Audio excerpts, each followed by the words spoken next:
पल्ला भारी है, सादा पल्ला भारी है।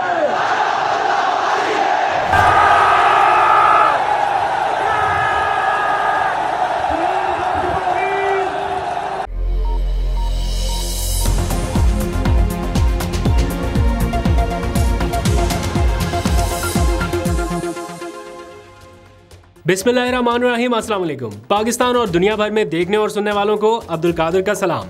ये विजुअल्स आपने देखे या सुने, इनमें गूंजने वाली आवाज़ मजमूई तौर पर ऐसा लग रहा है कि पाकिस्तानियों के जज्बात की तर्जुमानी कर रही है, क्योंकि ये मौका पूरे पाकिस्तान के लिए नहीं है। चंद हलकों में ज़िमनी इंतखाब होने जा रहा है, या यूँ समझ लीजिए कि एक रेफरेंडम, अवामी रेफरेंडम की सी हैसियत इख्तियार कर गई। ये 21 हलकों में होने वाले ज़िमनी इंतखाब जो कि चंद घंटों के बाद होने जा रहे हैं। इस ज़िमनी इलेक्शन को इमरान खान का मार्का भी करार दिया जा रहा है और अवामी रेफरेंडम भी, क्योंकि जो 8 फरवरी को हुआ और उसके बाद एक सिग्नल जिस तरह से फैला कि अवाम के वोट की जैसे कोई मर्ज़ी, कोई हैसियत नहीं है, तो क्या अवाम उसके बाद खामोशी से बैठ गई? ये एक बहुत बड़ा टेस्टर है। ये ज़िमनी इंतखाब जो है रेफरेंडम भी है, टेस्टर भी है।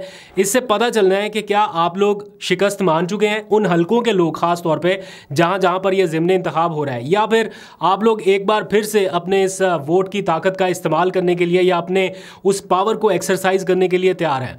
तो इस हवाले से मैंने देखा मुख्तलिफ जगहों पर आखिरी मोमेंट पर होने वाले जलसों ने काफ़ी तक माहौल बनाया है और बड़ा ज़बरदस्त एक क्राउड नज़र आया। और ये हालात कोई आम इंतखाबात के दौरान नहीं है, ये ज़िमनी इंतखाबात के दौरान है। मतलब जब आम इंतखाबात भी नहीं है, इमरान खान भी नहीं है, फर्स्ट टीयर की लीडरशिप भी शायद नहीं है, ये कुछ सेकंड थर्ड टीयर की लीडरशिप है। और जो जोश, जो जज्बा लोगों में नज़र आ रहा है वो बता रहा है कि नताइज क्या हो सकते हैं। लेकिन दूसरी तरफ जो इंतज़ामात हो रहे हैं, जो इलेक्शन को कंडक्ट कराने के लिए जिनकी ज़िम्मेदारी है, जो इंतज़ामात हो रहे हैं, वो भी कुछ सिग्नल्स दे रहे हैं कि इंतज़ामात वहाँ पे भी हो रहे हैं। क्या जनाब?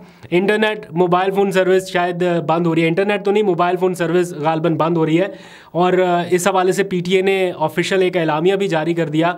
कोई 10 के करीब शहर है शायद, वहाँ पर ये सर्विस बंद की जा रही है। अमन व अमान की सूरत हाल के पेश नज़र फ़ौज भी तैनात कर दी गई है, और भी जो प्रिकॉशनरी मेजर्स हैं वो लिए जा रहे हैं। दफ़ा 144 का तो आपको पहले ही पता है नफाज हो चुका।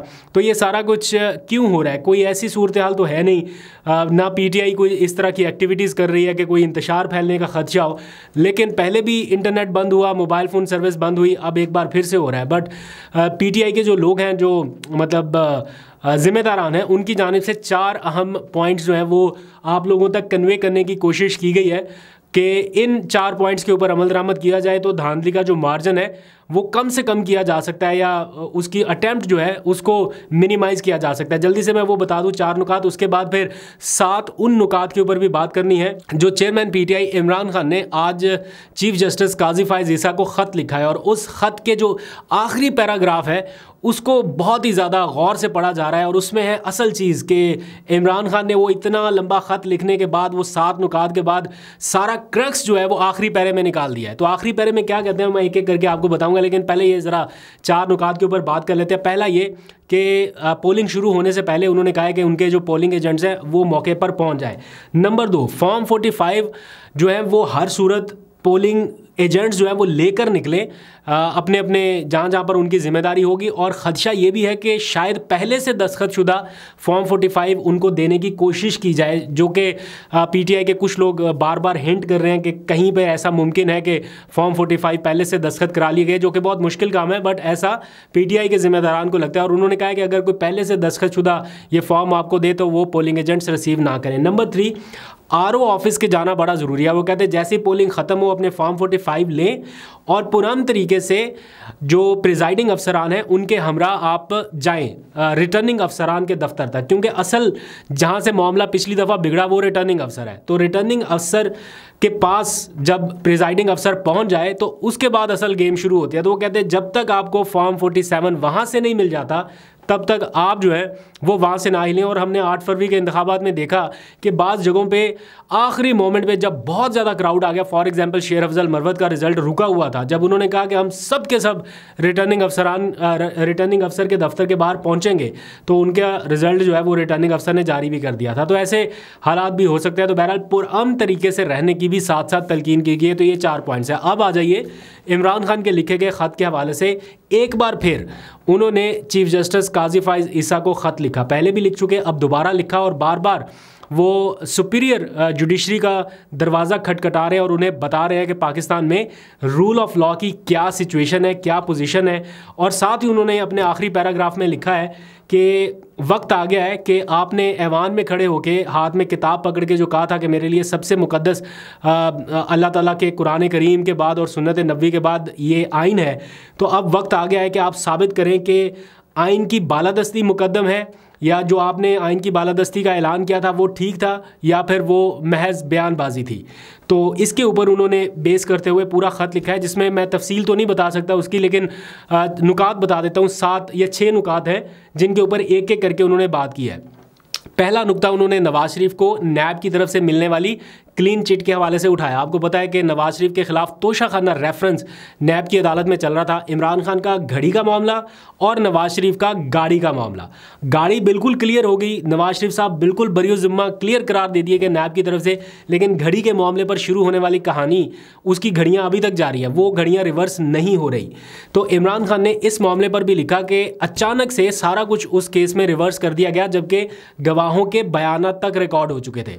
उसकी और भी उन्होंने डिटेल लिखी है, मैं जल्दी से आपको बता रहा हूं ताकि टाइम कम ज़ाया हो। एक तो नवाज शरीफ का, दूसरा उन्होंने सानेहा बहावल नगर का इसमें जिक्र किया कि कैसे ये सारा मामला हुआ, कौन ताकतवर था, कौन कमज़ोर ठहरा, उसमें ये सारी डिटेल उन्होंने दी है कि ये भी पाकिस्तान में रूल ऑफ लॉ को कमज़ोर करने की एक वजह बनी है। फिर उन्होंने मिलिट्री ट्रायल केस का जिक्र किया कि मिलिट्री का जो ट्रायल हो रहा है, मतलब 9 मई का भी उन्होंने जिक्र किया कि मेरी गैर कानूनी गिरफ्तारी के बाद से शुरू होने वाले एहतजाज और जलाओ घिराव के वाक़यात की आड़ में बहुत सारे लोगों को गिरफ्तार किया गया, तो उनका जो ट्रायल है वो गैर कानूनी या गैर आइनी है, मिलिट्री की कस्टडी में जो हो रहा है, ये उन्होंने इसके ऊपर एम्फेसाइज़ किया और चीफ जस्टिस से मुतालबा किया कि उनके जो केसेस हैं उनको फौरी तौर पर टेकअप किया जाए, यानी टेकअप तो हुआ है, जो केस है उनको फिक्स किया जाए हेयरिंग के लिए। तो आज ही के दिन की एक और अपडेट भी ये है कि बैरिस्टर गौहर आज मुलाकात की है उन्होंने रजिस्ट्रार सुप्रीम कोर्ट से, और इस मुलाकात का हमें पता तो चल गया था इससे पहले कि हम ज़रा वेरिफिकेशन करते, तो बैरिस्टर गौहर ने खुद ही ट्वीट करके बता दिया कि जी उनकी ये मुलाकात हुई है, और इस मुलाकात में उन्होंने रजिस्ट्रार सुप्रीम कोर्ट से मुतालबा किया कि जो उनके केसेस पेंडिंग हैं उनको समाअत के लिए फ़िक्स किया जाए, ख़ास तौर पर मखसूस नशिस्तों का जो मामला है वो और 1-2 और केसेस हैं वो चाहते हैं कि सुप्रीम कोर्ट उनको टेकअप करे। तो आज इस हवाले से रजिस्ट्रार सुप्रीम कोर्ट से उनकी होने वाली मुलाकात भी अहम है। और फिर हमने देखा उसके बाद मिलिट्री ट्रायल का जो केस है वो 24 अप्रैल के लिए समाअत के लिए मुकर्रर हो गया है। अब देखते हैं उसमें क्या है, क्योंकि कुछ लोगों के हवाले से बड़ी तशवीशनाक खबरें आ रही हैं कि हसन न्याजी और कोई एक आध और भी हैं, इबाद फ़ारूक, वो कहीं नामालूम मुकाम पर मुंतकिल कर दिए गए या वॉट एवर, कुछ इस किस्म की इतलात आ रही है, वेरीफाइड नहीं है, बट बहुत सारे लोग इसका जिक्र कर रहे हैं और उनके अपने ख़ानदान के लोग कर रहे हैं कि उनकी मुलाकात नहीं हो पा रही। एनीवेज़ आगे चौथे नंबर पर इमरान खान ने अपने इस ख़त में कमिश्नर रावलपिंडी का जो बयान था इंतखाबी धांधली का एतराफ़ करते हुए जो उन्होंने किया था उसका पूरा जिक्र किया और बताया कि वो उस बयान के बाद मंजर आम से गायब है और वो पता ही नहीं है कि कहाँ पे है। तो क्या इतने बड़े पैमाने पर अगर धांधली हुई हो तो सुप्रीम कोर्ट का क्या किरदार होना चाहिए, इस बारे में भी उन्होंने जिक्र किया। और आखिरी लाइन में लिखा कि अवाम अब आपकी तरफ देख रही है। नंबर 4 पॉइंट के आखिर में लिखा कि इतनी बड़ी धांधली के बाद अब आगे क्या होना है, अवाम इस हवाले से भी कंसर्न है।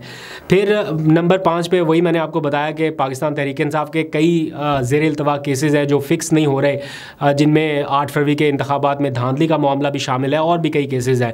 इमरान खान को इलेक्शन लड़ने के हवाले से इजाज़त देने का केस था, तो वो उन्होंने कहा है कि सुप्रीम कोर्ट उसको टेकअप करे और कम अज़ कम उनकी सुनवाई ज़रूर करे जो ज़ेर इल्तवा केसेस हैं।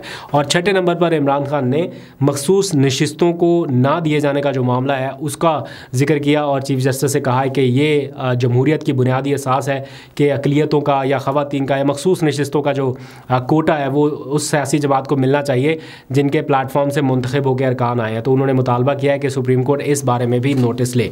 तो ये मेन 6 पॉइंट्स थे, लेकिन उसके आखिरी पैरे में उन्होंने जो बातें लिख दी हैं चीफ जस्टिस के नाम, वो पैरा मेरा ख्याल पढ़ने वाला है। अगर आपको मिले वो पेज मैं यहाँ पे डिस्प्ले भी कर दूंगा, अगर आप रोक के पढ़ना चाहें स्टिल करके तब भी आप पढ़ सकते हैं।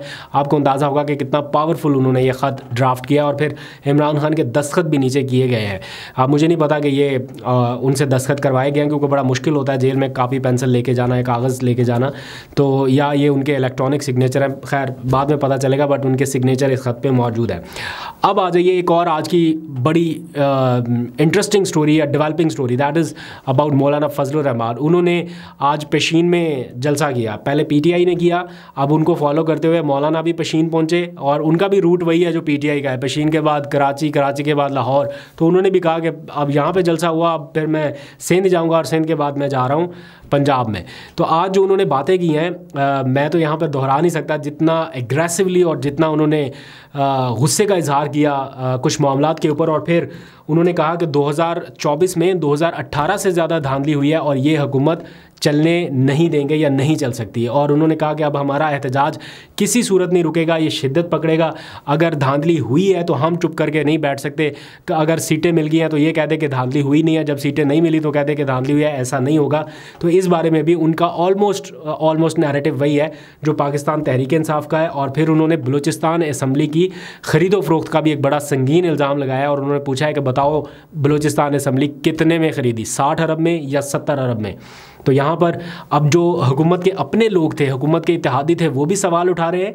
हुकूमत के अपने लोग भी ये कह रहे हैं कि जनाब सीटें बिकी हैं। कोई कह रहा है 90 करोड़ रुपए में, वो जावेद लतीफ़ का बयान आपने सुना होगा, शेखुपुरा की पता नहीं कितनी को 5 सीटें उस इलाके की बिक गई। और फिर ये सारे इल्ज़ामात इनके अपने लोग लगा रहे हैं, तो पीटीआई तो कर ही रही है। तो एक आखिर में आज की डेवलपिंग स्टोरी, बुशरा बीबी का तिब्बी मुआयना था, वो आज बिलाखिर अल्लाह अल्लाह करके हो गया। अब उसके बाद भी कन्फ्यूजन बरकरार है। डॉक्टर की जो रिपोर्ट आई है उस रिपोर्ट की बुनियाद पर कुछ लोग जो है वो ये कह रहे हैं कि रिज़ल्ट जो है वो नॉर्मल है, कोई इतना बड़ा संगीन मसला नहीं है, एवरीथिंग इज़ ओके।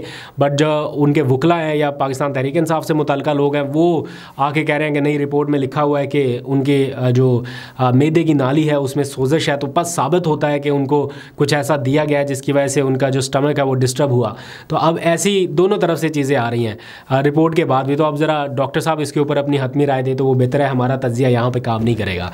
तो एनीवेज़ अपना बहुत सा ख्याल रखिए, आज तक के लिए इतना ही। और आखिर में आज मेरे एक बहुत ही प्यारे दोस्त की सालगिरह भी है, तो उनको wish you a very happy birthday. जहाँ पे भी हैं खुश रहिए, आपको सालगिरह की बहुत बहुत मुबारकबाद। मैंने तो मोबाइल फ़ोन पे विश करने की कोशिश की और बोला नहीं, यूट्यूब के ऊपर अपने व्लॉग में बोलें, तो आपको सालगिरह की बहुत बहुत मुबारकबाद। खुश रहिए, अल्लाह हाफ़िज़।